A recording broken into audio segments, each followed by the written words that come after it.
Okay, it's 10 a.m. and I'm going to call the meeting to order. Mr. Andrzejewski is going to be about a couple of minutes late. He's on his way up now, but we're going to proceed without him. And I want to welcome all of our members that are on the Facebook page viewing us on live stream today. We certainly appreciate the fact that you're watching this session and are getting involved as much as possible with our club. With that said, I'd like to ask our board members to please stand for the pledge.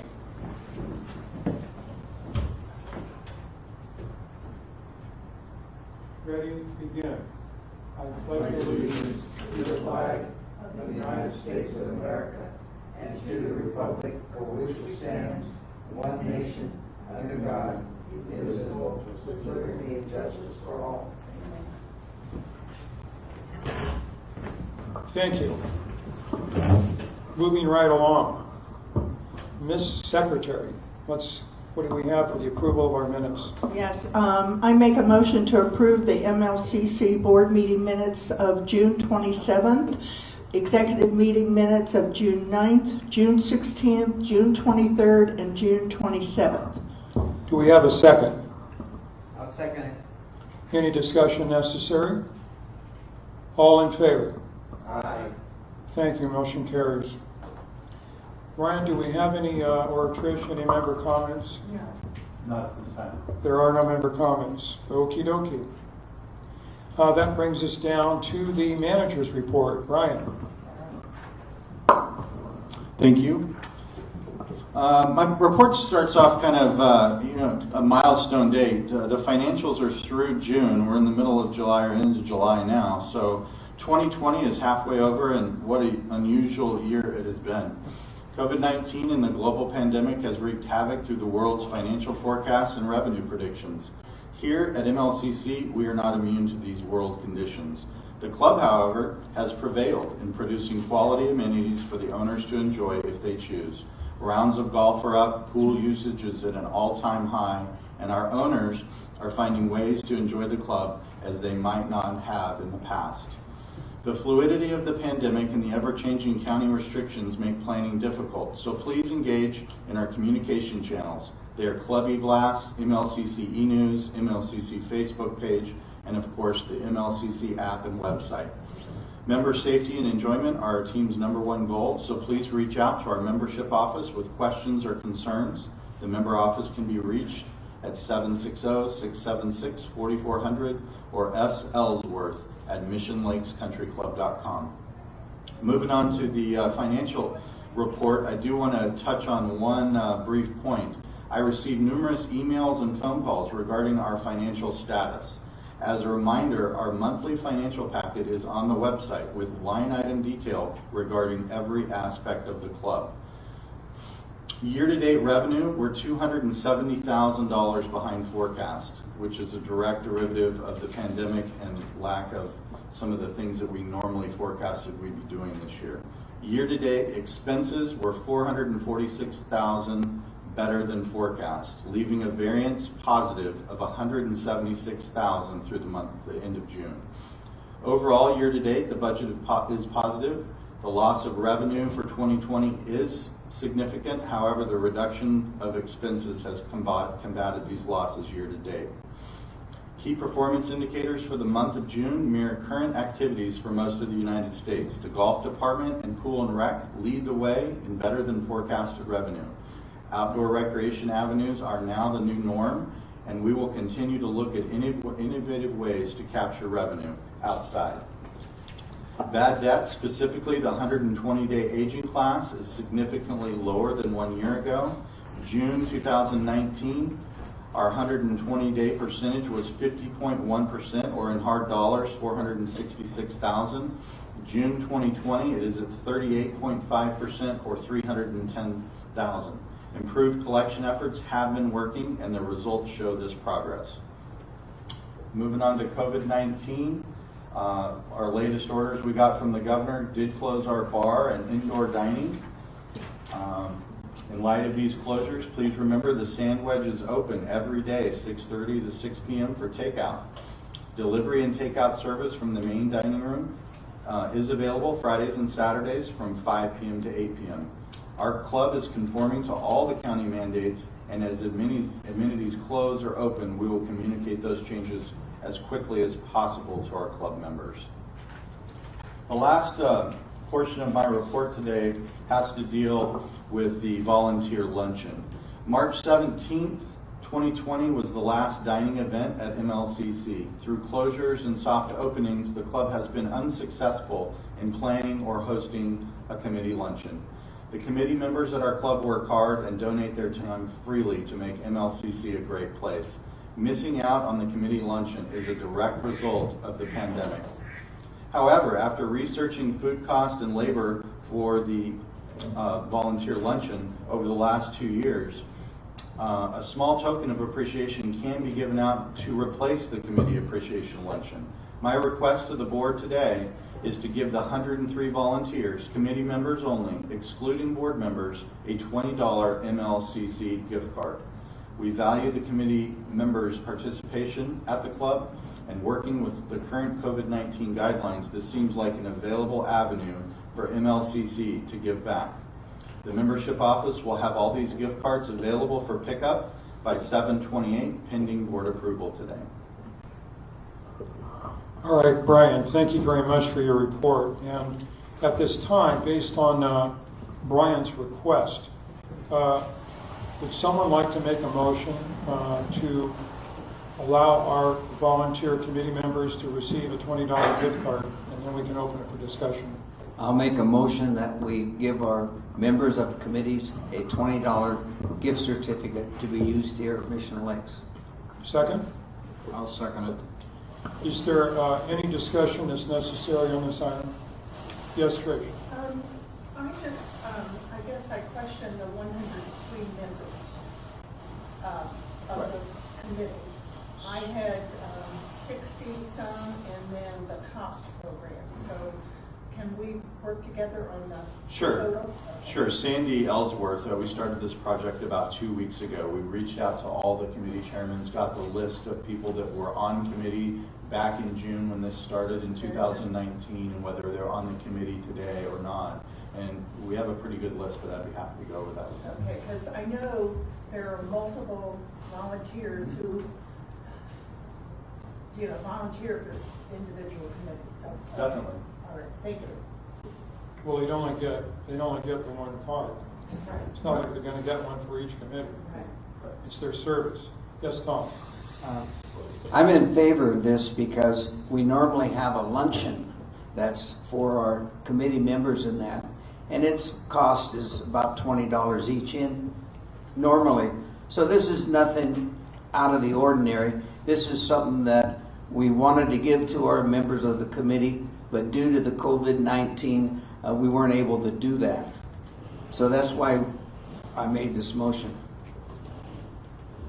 Okay, Michael? Yeah, I would rather defer giving people money for being on a committee and reschedule the luncheon at some time in the future when the restaurant is open.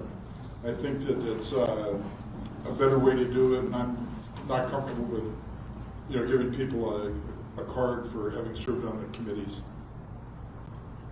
Okay, any other comments or concerns necessary? Are we ready for a vote? All in favor of the motion, please indicate. Aye. Opposed? Abstain. Abstain? Okay, motion carries. Thank you very much.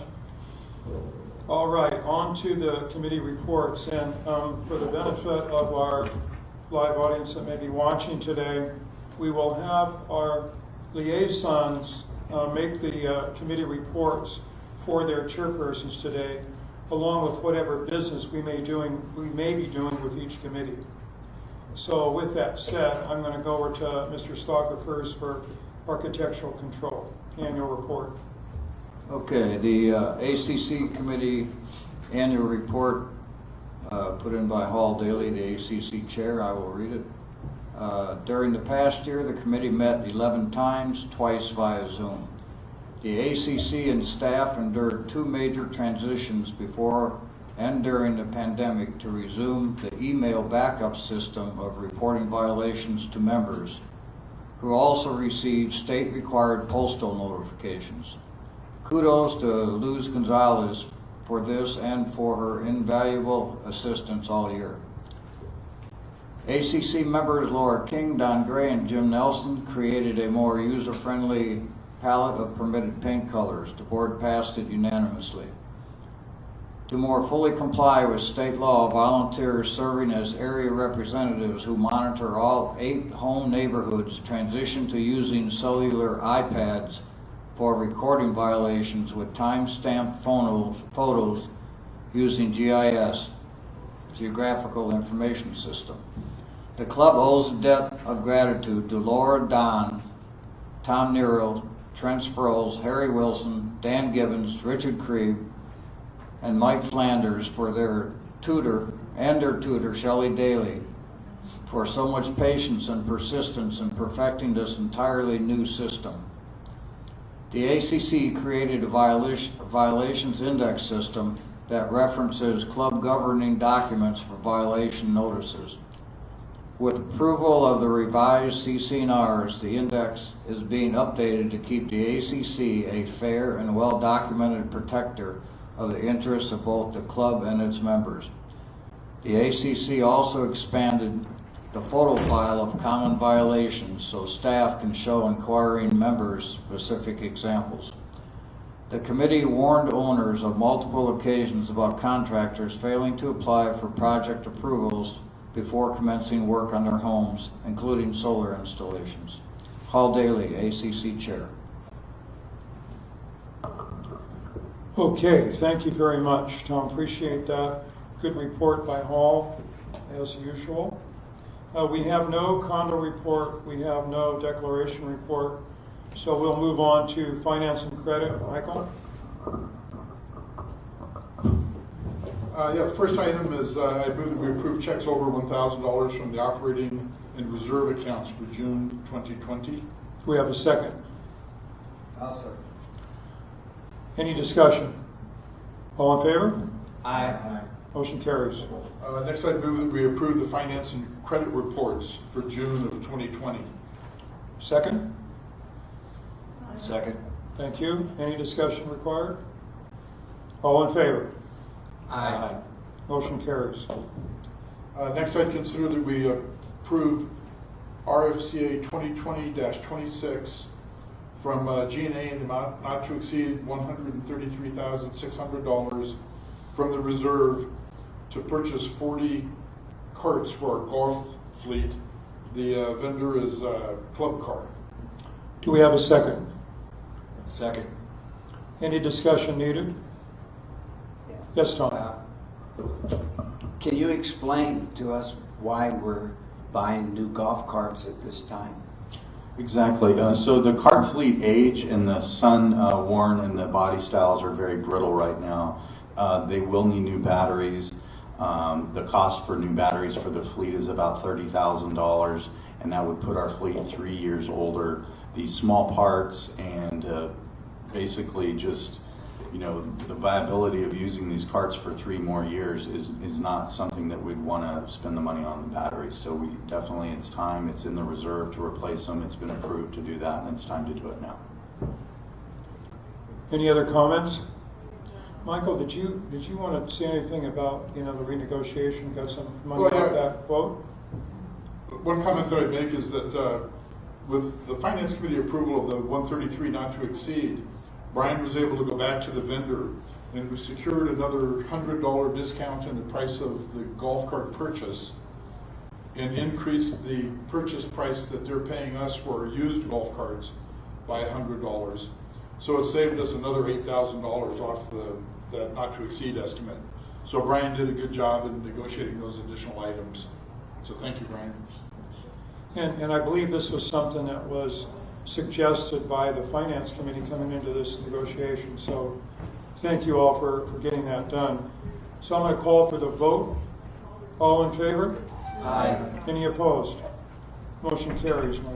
Okay, next, I would move that we consider RFCA 2020-27 from Clubhouse Maintenance, an amount not to exceed $6,000 from the reserve to recoat the inn's flat roof. The vendor is Peak Roof Management. Do we have a second? I'll second it. Any discussion required? All in favor? Aye. Motion carries. Next, I move that we consider RFCA 2020-28 from the Pool and Rec Committee in the amount not to exceed $2,900 for the patio area expansion landscape, architectural services. This will be the landscaping that will be surrounding the new ADA bathrooms out to the south side of the inn. The vendor is Herman Design Group. And it will actually include a rendering of the entire project, which will include a wall, fence, the new parking that's proposed, fire pits, the paving that will attach the bathroom. So it will give a good overview to the members of what this project is going to look like moving forward, because it may be a while before we get any construction going on much, but at least we'll have a rendering.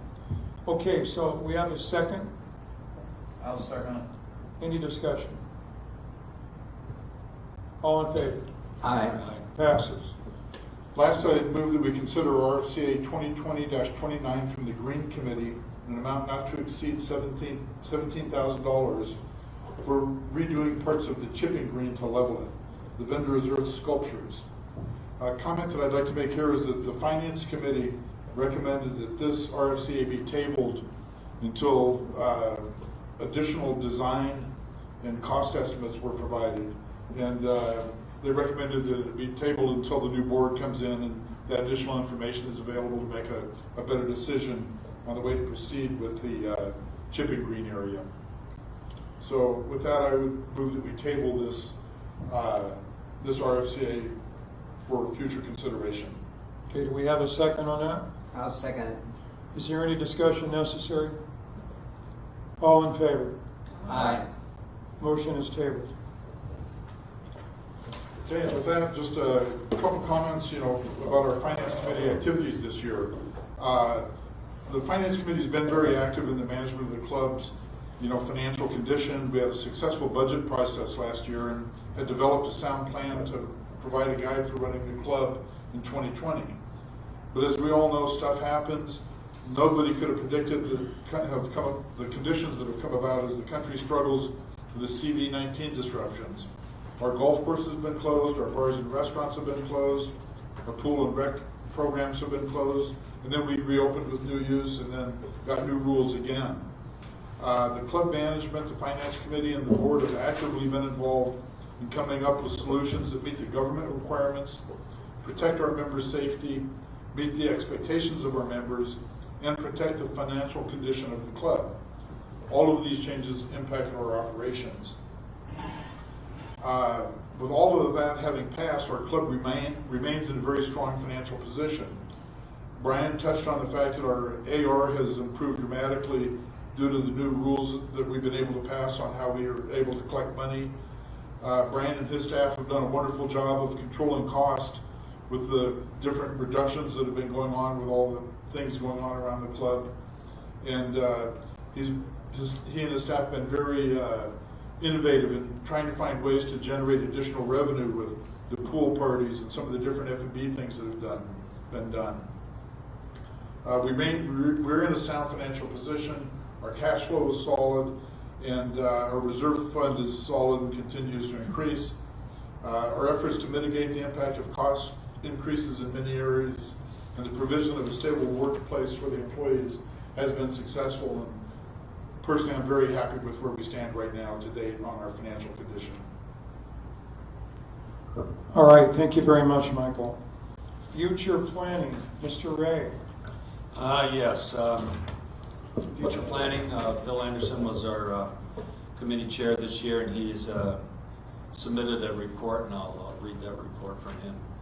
Future Planning Committee has had the same issues as other committees this year. We have not had a meeting since first week of February, and probably will not have another one until September. Anyway, the following is a list of items worked on and discussed by the Future Planning Committee. 5-year plan. Last year's plan was completed and submitted to the Finance in November. Future Planning Committee will be working on next year's plan starting this September. All committees should submit their 5 years plan budget numbers to Future Planning Committee by mid-September 2020. Septic to sewer conversion. Future Planning Committee spent considerable time with the Mission Springs Water District and the Mission Lakes community, campaigning to move forward with the installation of an MLCC community-wide sewer system. The MLCC voted to proceed with the project. Financing still needs to be secured, but we feel the sewer conversion will be completed within the next 10 years. Capital improvement projects. Our current bylaws require the Future Planning Committee to vet all capital improvement projects and property acquisitions and present those items to the Finance Committee, the Board of Directors, the membership for implementation. FPC, or Future Planning Committee, has been circumvented the last couple of years. Consequently, the project implementation rate has been dismal. All committees should funnel all their capital projects through Future Planning Committee to properly ensure our bylaws are adhered to. And that's his report, Phil Anderson's. All right, thank you very much for that report. Next up for their annual report is our golf committee. So, Mr. Spence, please. Yes, I'm pleased to have the report from Shelley Daly. First off, the golfing committee's responsibility is to set the golfing calendar for the year. The problem is that you do it a year in advance, so it makes it kind of difficult in that. But they do it, and they do it in a timely manner, and they do it well. Here are the members of the golf committee. They are Wade May, Prim Lala, Connie Presson, Peggy Baxter, George Acevedo, Walt Luce, Lynn Krieger, Andy Carney, Larry Carview, Jane Luke, Mary Armstrong, Dwayne Liebelt, Ken King, and myself as liaison. In this last year, 2019-2020, the season started off as a great year for the golf at MLCC. The course was in wonderful condition, and the weather most of the time was about as golf-friendly as any golfer in the desert could hope for. In fact, not counting outside events, members and their guests played over 40,000 rounds. A true testament to our golfing membership's pride in our course and our passion for the game. All of our golf tournaments and events had great member participation. Then came COVID-19. But we are back up and running for now, and we have seen that member rounds in June was at a high of 2,401, up from last June's total of 1,976. Guest rounds also increased to 225 this past June, compared to 111 in June 2019. Obviously, nothing better to do than play golf. We welcomed our new head pro, Rick Moore, in the spring. Rick brings great experience to our already great pro staff. He is playing with the members, giving lessons, and along with his staff, bringing value to the membership experience here at Mission Lakes. And finally, a very special thank you to our current and past volunteers on the golf committee, those names that I gave you. They worked very hard during the year.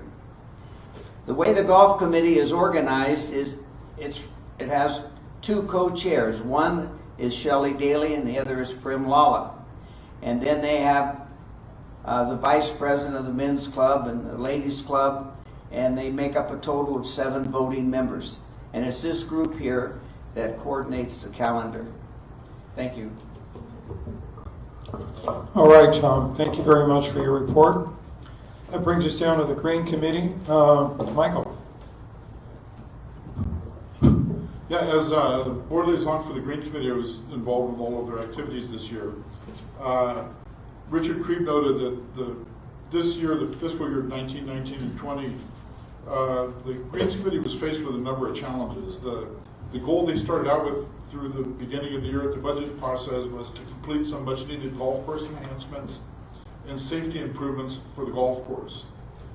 Circumstances prevented much of that from happening this year with all of the disruption that we've had to deal with the CV-19 issues.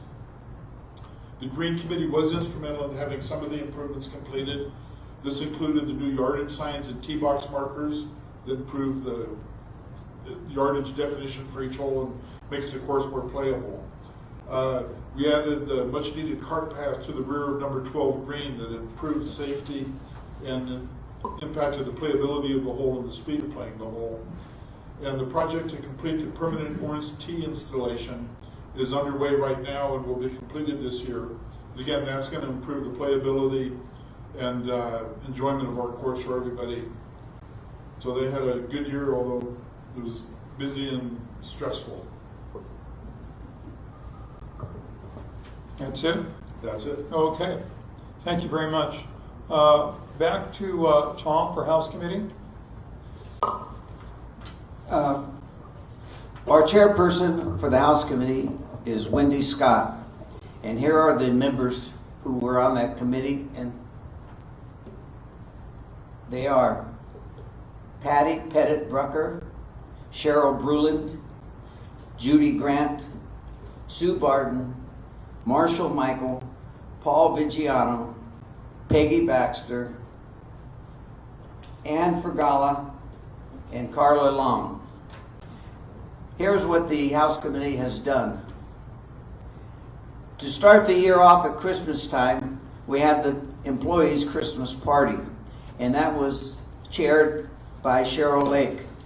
In fact, she's done this for the last 2 years and has done an excellent job. Thank you, Cheryl. Another member who is active, Jay Tolan. She's been working with the Food and Beverage Subcommittee, worked very closely with Ashley when Ashley was here, setting up trainings and meetings with the staff. Helped with shopping for and decorating the sandwich shop. Daphne Borelli designed the sandwich shop downstairs. Jim Nelson, who helped with the design and the construction crew that put it all together. Carla Long, who's with the inn checklist and helped with the entry upstairs. In fact, it was Carla Long and Peggy Baxter who picked out our decor and our furnishings upstairs here for our new renovation at the top of the clubhouse by the bar. Greg Robarge worked at getting Desertscape by the trash dumpsters going, and we're still working on that. Marshall Michael was project manager for the upstairs remodel project. As you know, we've contracted with a group to give us a design of the remodel of our clubhouse, and it's on our website. So I suggest you go to the website and take a look at it, and looks very good. Patty Brucker worked with Ashley to bring in other singing groups, organized pool parties with Clubhouse, was closed, and also helped in the carpet install of upstairs. Sue Barton was also on the inn list and upgrades needed for our Mission Lakes Inn. And Sue Barton is responsible for helping us put together photos downstairs in the sandwich shop. Judy Grant, as always, every year has spearheaded our decorations for holidays and major parties. Thank you, Judy. Cheryl Bruland has been looking into a dog park and getting information on it. This is very controversial issue, and we're still looking at it, and who knows where it might go.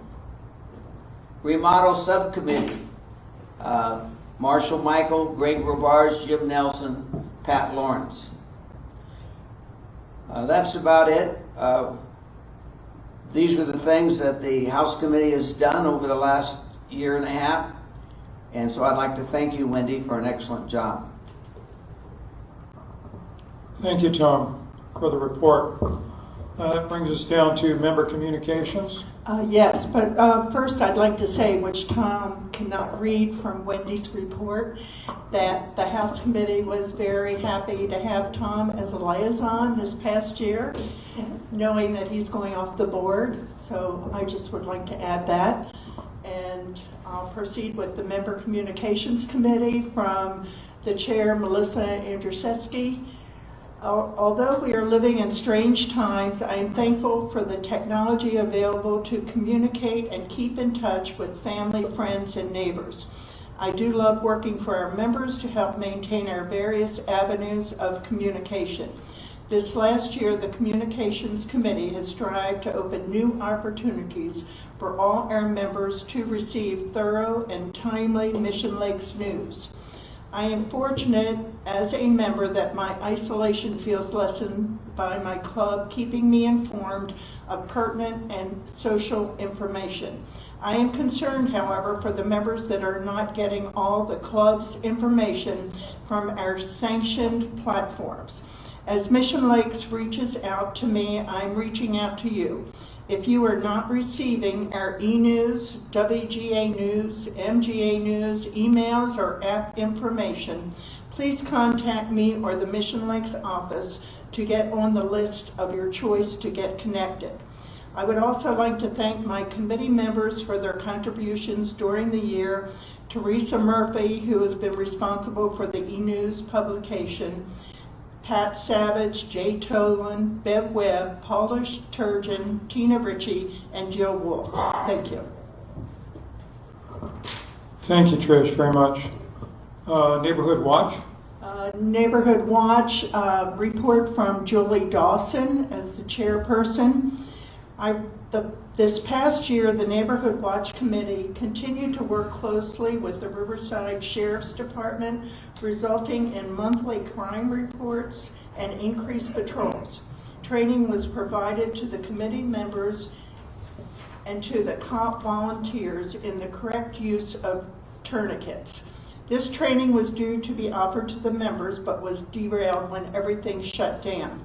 Committee members participated in the Arts and Crafts Fair, distributing information on earthquake preparedness and home safety. Items were purchased for the emergency bin as well as for the cop car. The emergency bin water was cycled out and replenished. One of our generators was rebuilt and is ready to go. I would like to thank the members of the committee, Trent Sproles, Larry Caribou, Myrna Van Horn, Secretary, Art Taylor, Tom Turgeon, and Trish Carney as board liaison. Thank you, very good. We're down to last one, Pool and Rec, Mr. Stalker.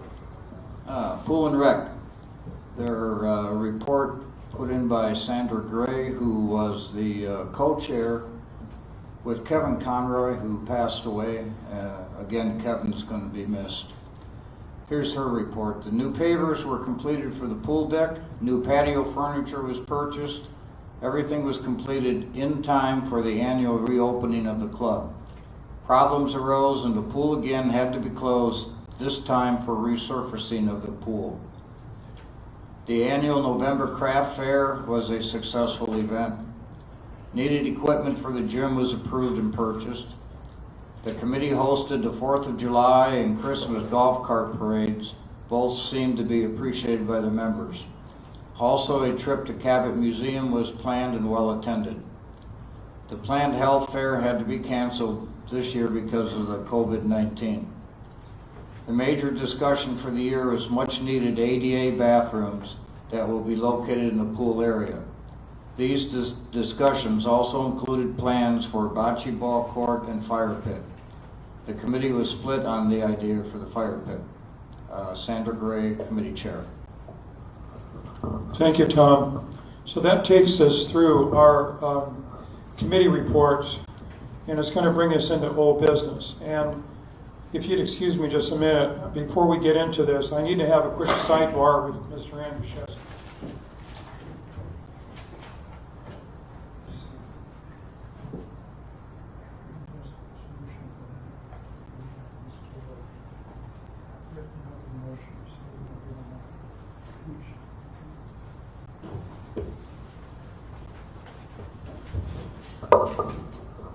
Sorry about that. Okay, going into old business, we have a resolution on our vinyl fencing, and Tom, that's going to be in your court. Okay, I think all the members had a copy of this resolution. Let me read it one more time real quickly. Since the Mission Lakes Country Club membership has revised its CC&Rs and bylaws, thereby clearly prohibiting the use of vinyl instead of simple plastic, and any property border fencing, the ACC recommends that the board require all such vinyl fencing be removed by no later than the time of the transfer or the resale of any occupied or previously occupied property with border vinyl fencing installed by the original guarantee of a variance for such installation. The replacements of any of the removed vinyl fencing must also comply with the 2020 revised CC&R permitted fencing materials, section 6.6.5 of the revised CC&Rs. The ACC requests consideration of this recommended motion in order to clarify the prohibition of vinyl as a fencing material until the CCRs are met regarding fencing material. Therefore, I'd like to make a motion to accept this resolution by the ACC. I'll second. Okay, we have a first and a second. Is there any discussion required on this?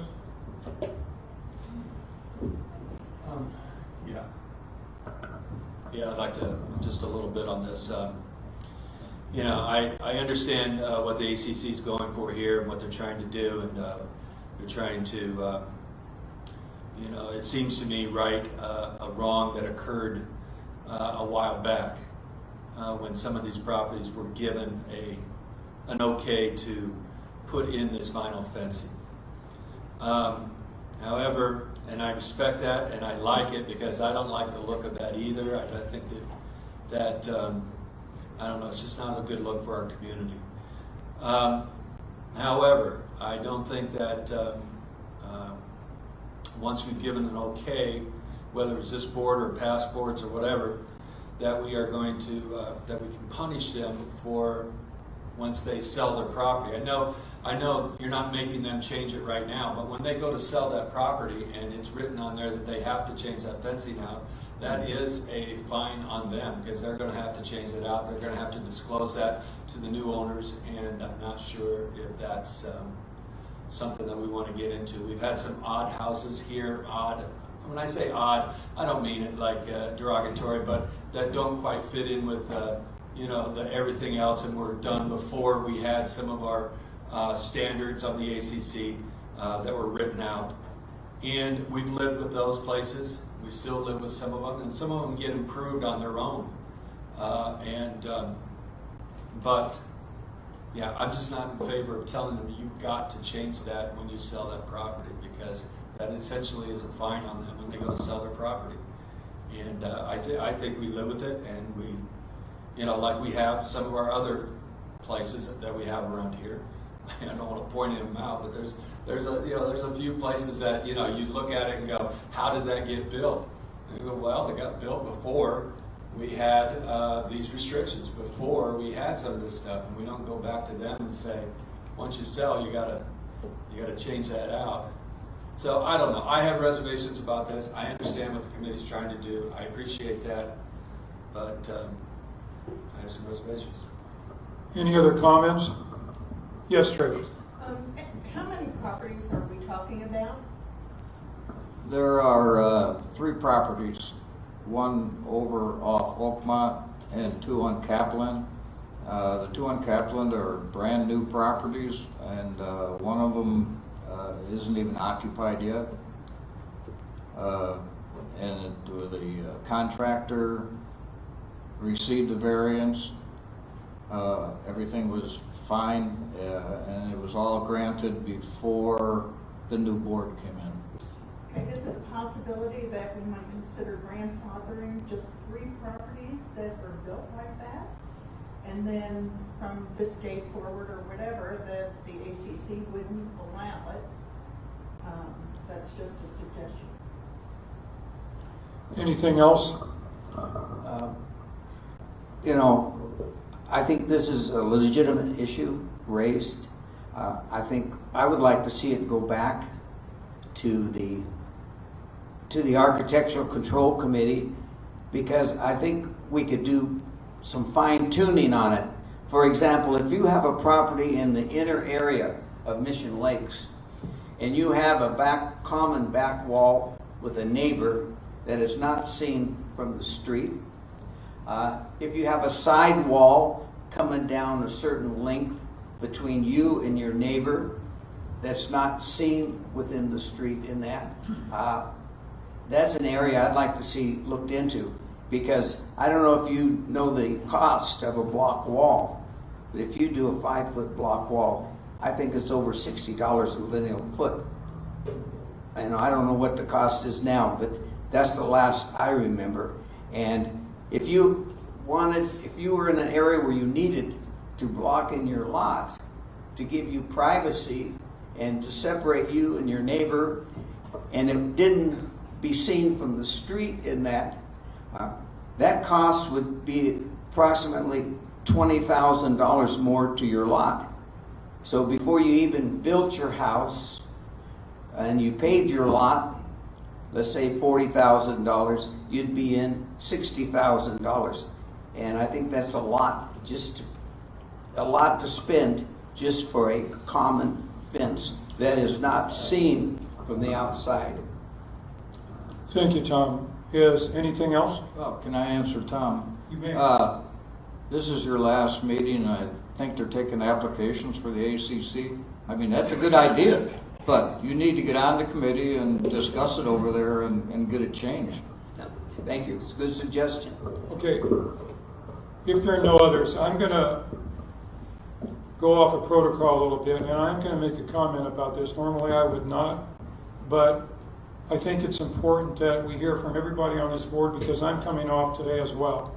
And first off, Tom, our bylaws already have in place that we cannot put up vinyl or plastic material. So you can't now go back to the ACC committee and start this process all over again. The membership just voted on this.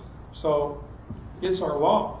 And so the question here is whether or not we make these 3 properties, we do those fences. And personally, I don't really think that's a good idea. I am and always have been a proponent of using the proper materials, such as block or wrought iron, and not plastic or vinyl, which I've been opposed to. This decision on these 3 properties was done with a previous board, not ours. We did not make these or approve these variances. They were done previously. But to go back and charge these members that own these properties, I don't think that's fair either. I think, like Ray had said, we probably should live with what we've got. Our bylaws clearly state that we can't do any more, so we will not have any more of those variances going forward, or we should not anyway, because it's against our bylaws. Anyhow, that's my 2 cents. I'd like to comment too. I think I agree with Ray that, or Trish had said that a good solution might be to grandfather those 3 properties in, and then we have clear-cut regulations going forward that will have everybody comply with our board standards or the club standards when any property construction goes on. All right, so we have a motion and a second to approve this resolution by the ACC. A yes vote would approve it, a no vote will not approve it. So is there any more discussion? All right, I'll call for the vote. All in favor of approving this resolution? All those opposed? Aye. Okay, we have a unanimous decision to not approve this resolution for the vinyl fencing replacement. Thank you. And I just have a procedural question. With having done that, so we have the fences existing now, do we have to make a statement or something that they're grandfathered in, so that there's no question in the future that, so I would make a motion that we adopt a board resolution that says that those 3 locations that currently have the vinyl fencing are grandfathered in, and no further construction will be allowed with that per our new CC&Rs and bylaws. Do we have a second? Yeah, second. All in favor? Aye. Right. Thank you. Any opposed? Okay, moving on to old business. We have some operating rules and such that we've had on the docket since June, and we do have to make some motions. And so we have the operating rule for the change of the rules and regulations. Do we have a motion for that? Yes. And I would like to make a motion that for the board to adopt the amended rules and regulations. Do we have a second? I'll second. Any further discussion on this? All in favor? Aye. Any opposed? Motion carries. The next one, Ray, for the restated collection policy for delinquent assessments. Yeah. I'd like to make a motion to approve the amended and restated collection policy for the collection of delinquent assessments. Do we have a second? I'll second. Any further discussion necessary? All in favor? Aye. Motion carries. The last one, or the next one, will be for the amended collection policy for collection of delinquent compliance assessments. Okay, I would like to make a motion to approve the amended collection policy for the collection of delinquent compliance assessments. Have a second. Okay. Any discussion necessary? All in favor? Aye. Cool. And lastly, we need to consider the last resolution for the policies and procedures. Okay, I'd like to make a motion to approve a board resolution for the adoption of a board of director policy manual. Do we have a second? Second. Any discussion necessary? Well, I'm in the discussion phase. Trish, this was something, if it passes, that there's a resolution for you to sign on this one here that we can get done. So all in favor? Aye. Okay, that one passes as well. Thank you very much. So, And the committees? that's part of it. Oh, that was part Yeah, of that's it. the policies and procedures. The committees Okay. are a part of that process. And, by the way, that operating rule change for the rules and regulations, that's still a red line that needs to be posted out there for another 15 days for member comment before we finalize that, even though it's been posted for 28 days prior. So that will occur. Okay, going into new business. And this is where you have to listen to me for a bit. And this message is a message from the president. It's my last message, and it's really directed to the membership. And so I am writing to you for the final time as president of the MLCC Board of Directors. The purpose of my message is twofold. First, I want to thank you for the significant support you have provided to our board and management team during this past year. The last 5 months of which being unprecedented in terms of challenges associated with COVID-19. Second, I would like to highlight some of the accomplishments that our board of directors have achieved during this past term, including some of the financial performance gains. One, the board of directors, together with our legal counsel, Wayne Gorelnick, worked to restate our bylaws and CC&Rs. This process started last August 2019 and included numerous meetings between the board and council, and culminated recently with a vote of the membership approving the restated governing documents. This action brought our club up to date with state law and made our documents easier to read. Second, an amended collection policy for regular, special, and reimbursement assessments, as well as an amended collection policy for compliance assessments, was adopted by the board.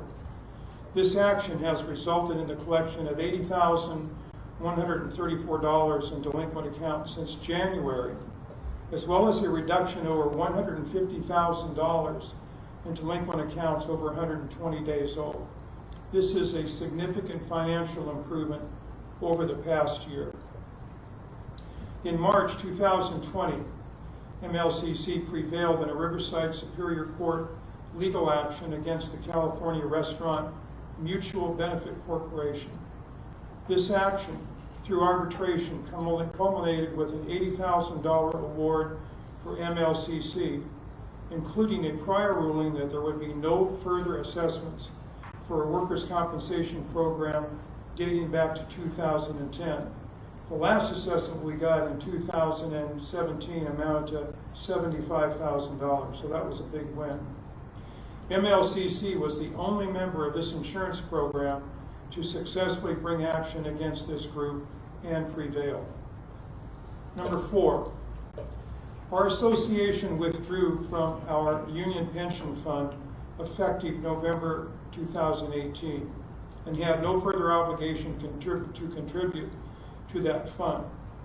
This initially resulted in an annual savings of approximately $45,000 by requiring our union staff to participate in the MLCC health and retirement plan rather than their own. As a result of this action, MLCC had a withdrawal liability of $659,978 to pay over 20 years. MLCC disputed this amount and challenged the union assessment. In January of 2020, MLCC prevailed and negotiated the settlement amount down to $527,093 payable over 5 years. This resulted in a savings of over $130,000. Number 5 accomplishment that we feel we did this year, an updated employee handbook was developed by management together with input from the board of directors and implemented in January 2020. This updated handbook now corresponds to all new state laws and will help with the management of all staff.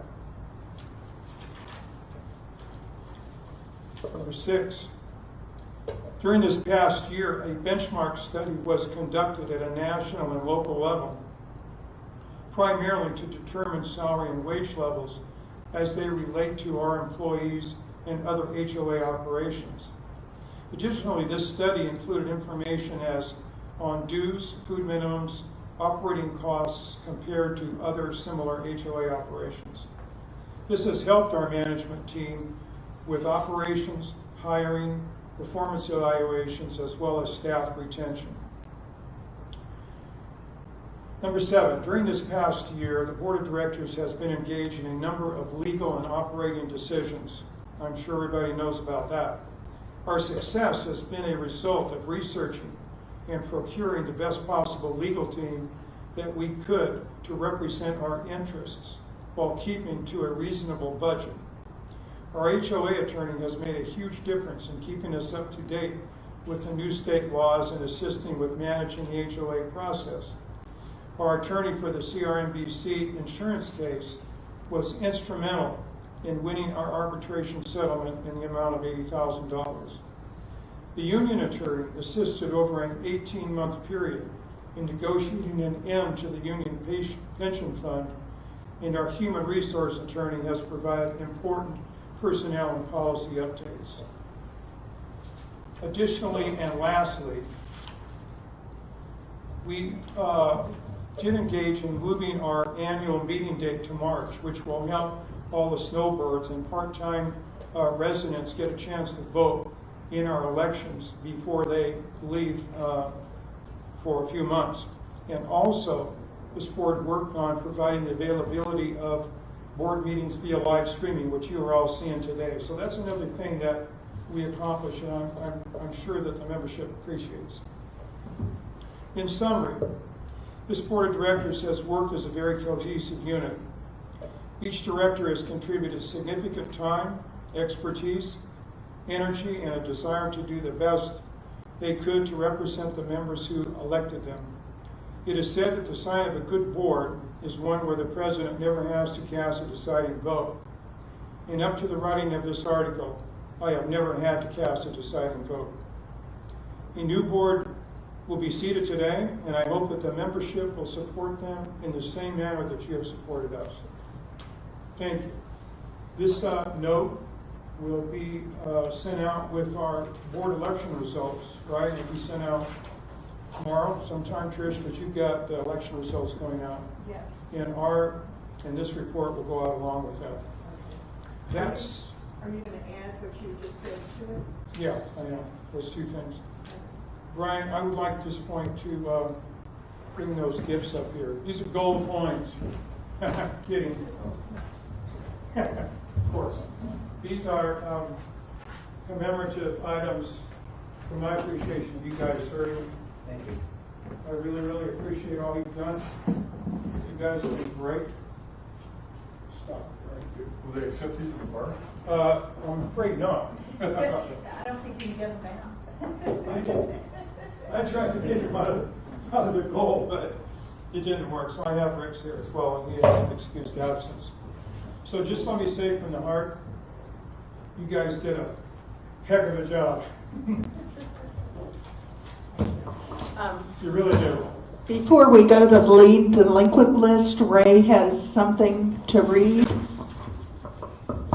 Yes, I do. I have a letter from, I don't know who, because it's anonymous, but it's, anyway, for Eddie. Anyway, it says, most board members and volunteers deserve thank yous from the members for the time they give to our community. The time they give us is what makes our club what it is today. One board member who is about to step down deserves a special or added thanks for all that he's done for our club. Eddie Baxter has served on the board for the past 4 years. Not only has he done all that was expected of him as a board member, Eddie went above and beyond to what was required. Eddie saw and worked on issues that worked to MLCC's advantage. Many members are not aware of all that he has accomplished. Eddie, along with other board members, saw the need for created an employee manual for job descriptions of different club positions. This was needed to aid in employee training and with more accurate job evaluations. Eddie worked on resolving our ties with the Maintenance Workers Union, which saved MLCC a large amount of money without shortchanging our workers. This work will continue to save us money in the future. Several years back, our club entered into an insurance program that in later years turned out to work against us. Eddie, with his insurance background, spent hours researching and going to arbitration, traveling to LA on his own time to get MLCC out of this program. Because of his effort, our club was awarded an $80,000 settlement from that company. The president's role at Mission Lakes Country Club is a working position. Eddie worked tirelessly 40 hours a week since elected to ensure MLCC was on track for success. His knowledge and expertise have been an invaluable asset to the club in many ways. We were very fortunate to have such a well-rounded leader in the early days of COVID-19. These are just a few of the extra things Eddie gave his valuable time to address. There's also all the phone calls and emails, and he answered along with the one-on-one time he gave to answer individual questions and concerns. Eddie Baxter has definitely made MLCC a better place for all of us. Thank you, Eddie. You will be missed. And thank you very much. And that was from Anonymous. And I might add a few things on my own that, I didn't know Eddie that well when I first got here and on this board, but he has, not only has he done all the things that we've said in here, he's done a lot of things that were hard and not popular. And, things that where, you get some hate for around a community, a tight community like this. I mean, he has, for lack of a better word, he's kind of cracked down on member misconduct. I mean, he wasn't putting up with this, how you treat our employees is how you're supposed to treat them with respect. And if you have a problem, you go to the proper people and you treat everybody with respect. And in a community like this, sometimes that doesn't create a lot of friends either. He wanted us, the finance committee, to tackle one of our major problems, which was the idea that every year we have a shortfall in December. I mean, we know we have some bad debt on our books, yet for years we were continuing to budget it in there as if it was coming in magically this year, when it hasn't for years and years and years. And so every year you end up short, you borrow from the reserve, you pay it back, and the next year you end up short again. Well, the answer to that was twofold. The answer to that was changing how you do the budget process and acknowledging some of that bad debt, and which has the unfortunate result of raising dues. Now, I haven't met anybody yet that likes the dues to go up, so that's an unpopular thing, but it was important for the financial stability of this organization. And the other thing he did was got tough on collections. I mean, calling people in now, and look, we're all humans. We all are sensitive to the fact that everybody has trouble. Everybody has some things that are difficult in their life. They lose their job. They lose their income. But on the other hand, Eddie was, trying to protect everybody's financial interests here. He's going after everybody to try to get them to pay their dues, the dues they owe us. Now, that's not a lot of people, but that's still some. And he was able to increase those collections. We were able to take into account some of the bad debt, and all of that means that we're in a better financial footing right now. But it's not one of those things that win you a popularity contest, that's for sure. And that's kind of what I respect about him. I mean, in today's political environment, Eddie and I probably are the opposite ends of all the political talk. But I have tremendous respect for him. I have respect for his fairness, for his hard work, and everything he's done for this organization. And maybe if we could run things like this, maybe be a little bit better. But yeah, I can't tell you how much I respect his leadership and appreciate it. Thank you so much, Ed. Appreciate what you said. Those are very kind words. Thank you. Before we do the leave the liquid list, here's something from the board Oh my goodness for sakes. your service for the last couple of years. And we appreciate it, and we will miss you as our leader. Oh boy. Oh my goodness sakes. A gift certificate here to be used at the club, exclusive of alcohol, I might add, for $150. I so appreciate that. We wanted it to last more than a night or two. Yeah. I think this will last more. Oh my goodness. It'll be 6 months before the restaurant's open again. Look at this Belvedere here. Yeah, that should take me at least a week. I hope there's some other things in there. Oh my goodness sakes. So, that's from the board for your hard work. You can drink Look this at that now. beautiful glass. Oh my goodness sakes. I'll use that tonight. Oh, there's two of them. Oh my goodness. Those are beautiful. That's it. You can have that drink. Okay, well, thank you guys. You have no idea. I've served 4 years on the boards, and this year has been my most enjoyable year that I've had, and I've enjoyed so much your service. You guys have done a great job by all the things that you've accomplished, and it's clear that we're on the right direction. So, okay, it's on to you, Trish. Okay, we do have some property on the lien delinquent list. So I move that the track numbers that the board has received be put on the lien delinquent homeowner list, and that is track 4354, lot 66, track 4009, lot 330, track 4009, lot 73, track 4009, lot 284, and track 4354, lot 57. I'll second that. All in favor? Aye. All right, motion carries. All right, at this point, we're through our meeting for our general board duties. And so I'm going to adjourn the meeting until 2 o'clock. At 2 o'clock, we need to come back. We will reconvene and then turn it over to the election committee, and they will count the ballots in this room. We got to kind of hang around because it'll take them probably an hour and a half count. And then they will leave. We will reconvene. They will present the results to our secretary, Trish, and she will read the results of the voting. And then you guys that are still on the board will reconvene with them for your executive session today. So when we come back at 2 o'clock, we'll only be here for a couple of minutes, and then we can go out and kind of hang around until they're done counting. So thanks again, and meeting's adjourned.